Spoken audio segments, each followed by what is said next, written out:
I've invited Tiffany to come over and be with me right now because my whole world is upside down.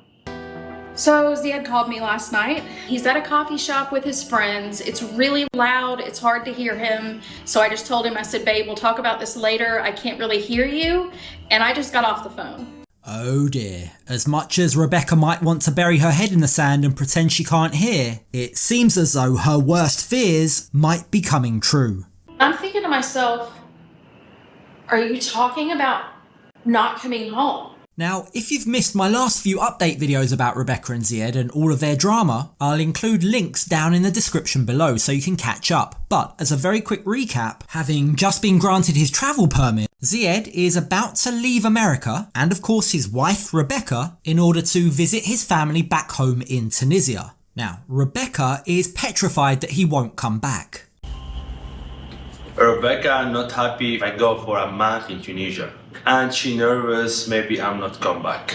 But it's not just the fact that she's worried he won't return. You see, the pair also have a lot of financial issues. For the last 2 years, Rebecca has been the only breadwinner in the family. Zied had just got himself a job for the first time, but he's now giving that up in order to go away for a month.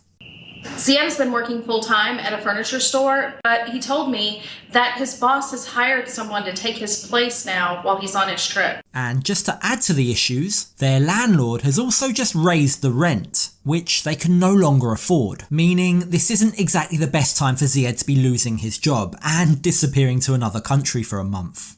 I asked Zied to delay or shorten his trip, but he refused. There's no compromise. No compromise. Like, we're in the middle of trying to find a place to live. You aren't going to be working for a month. Yeah, I know. You're right, 4 days. But the problem is, Zied is extremely homesick. He hasn't seen his family in 2 years, and his point of view is, given all the expense it takes to get to Tunisia in the first place, if he's gonna go, then he may as well stay for a little while. Staying for just 1 or 2 weeks wouldn't be enough. Rebecca, on the other hand, doesn't agree with this. It's 2 years, and I can't after 2 years to go see them like a week or 2 weeks. So you can, actually. Can't. You can. You're choosing not to. It's really, I'm really miss them. Never in a million years would have occurred to me that without us being stable and everything being okay, that you would take off and leave for a month. Never. Now, having already booked the tickets, Rebecca realises that she has no alternative but to let him go. However, there is something she wants from him in exchange. She wants Zied to make her a promise. Just promise me that when you get back, everything's going to be okay for a little bit, and that you're focused on us, and that there's not going to be any more, this is more important things. Yep, I promise. And with that, we join the pair on their way to the airport. Rebecca is remarkably honest in sharing the concerns she has about the state of her marriage. I feel like right now Zied has definitely got 1 foot here and 1 foot in Tunisia. I'm really nervous that the foundation that I thought we were building together in this relationship isn't as strong as I thought it was. Little does she know that within a few days, she's about to be proved right. We join Zied a few days into his trip as he visits his older sister and nieces and nephews. It's clear that Zied is really enjoying his time back home. I've been in Tunisia in a few days and my trip is awesome. Amazing. Now, when his sister, the sister who never really wanted him to leave, begins to quiz him about the status of his relationship, Zied makes some interesting revelations.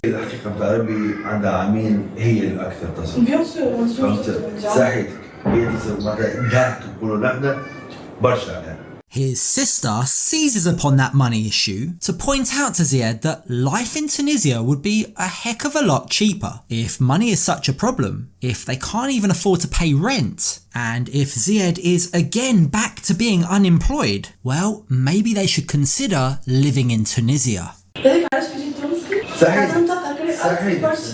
في بالك والله بحق لا تنجم تلقاهم اللي بدا هي عندها لا لونغ معناها تخدم في برشا حاجات خاطر. And this appears to be in line with what Zied is thinking too. You see, he admits that things would indeed be much easier if he and Rebecca were to live in Tunisia. العيشة ماهيش صعيبة برشا في أمريكا، أما هوني العيشة أسهل.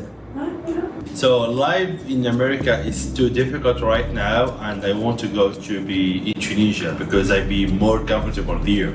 And with that bombshell, he informs us that he's going to call Rebecca in order to let her know from thousands of miles away exactly how he feels. I'm nervous to tell Rebecca about my idea. I hope she say yes. Now, sadly, we don't get to see the call itself. However, when we join Rebecca the next morning with her daughter Tiffany, it's clear that it was definitely a traumatic experience for her. Oh, I'm good. I'm glad you're here. I'm lonely. I've been sitting here by myself. I've invited Tiffany to come over and be with me right now because my whole world is upside down. Rebecca tells us that Zied called her whilst at a coffee shop with his friends. An interesting and inappropriate venue for such a serious call. Now, due to all the background noise, she couldn't quite hear what he was saying. Or perhaps she didn't want to hear what he was saying. But she thinks he said, He's at a coffee shop with his friends. It's really loud. It's hard to hear him. But he's saying something about, why don't you come to Tunisia for a little bit?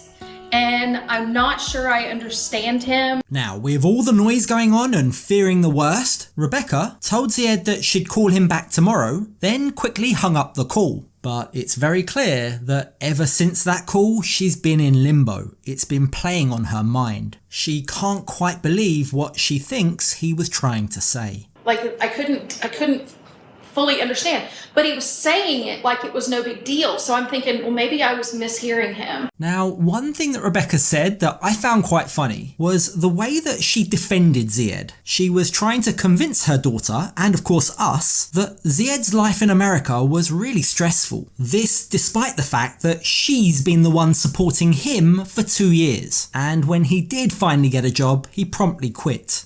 But I know he struggles. You know, he works a lot. It's stressful. He's, responsible for me. And I'm just worried that it's going to be all too much. And he's going to be like, yeah, I'm going to stay here. Like, sorry, Rebecca, I know he misses his family, but I'm not sure he really is taking care of you. I think it's the other way around. Either way, Rebecca realises that she can't just bury her head in the sand. She needs to talk to her husband and work out exactly what's going on.